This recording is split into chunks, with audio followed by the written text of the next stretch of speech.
but the mere idea of Kevin Durant wanting this as his number one destination, just to put that into perspective, like Chris Paul and Kevin Durant are both, I mean, right, like top 30 NBA players all time.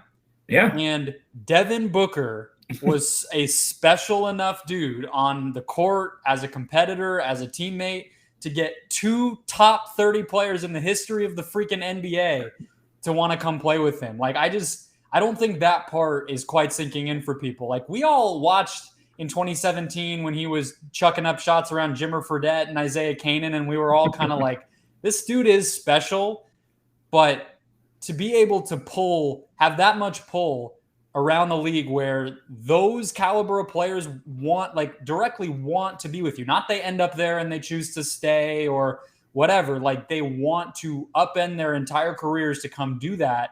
It's crazy. That's wild. Yeah, it's like Kevin Durant, he has not hidden the fact that he loves playing, like he loves Devin Booker and he loves his game. And that was kind of like the lead up before him and Kyrie teaming up. When he was on Golden State and that All-Star weekend, him and Kyrie were together all the time, and he was doing podcasts with like Bill Simmons and like all these people just talking about how much he loves Kyrie's game and like how much he really liked the dude. And he's honest about who he pretty much likes to play with. And this is exactly how it played out for the Kyrie thing. And it just seems like he was telling us the whole time that he wanted to play with Book. And he finally just went out and said it today. Yeah, crazy thing too, when you think how much KD has been at the center of so much NBA drama. It's the first time he's ever asked for a trade. Like, he's always been really big on that of, I don't get why I get so much hate. I waited until I was a free agent and then I chose to leave my team.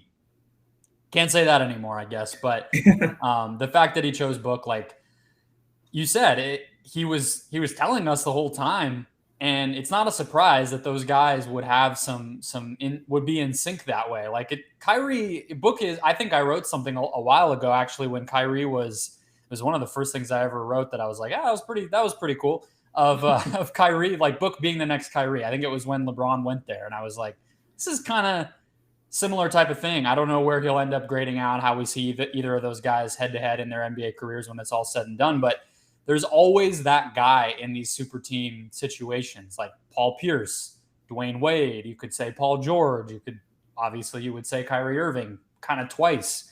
And they're maybe not like the top no-brainer number one guy. Pierce wasn't the best player on that team. Wade wasn't. Paul George never has been. Kyrie wasn't. But they are the co-pilot, the guy who gets that guy.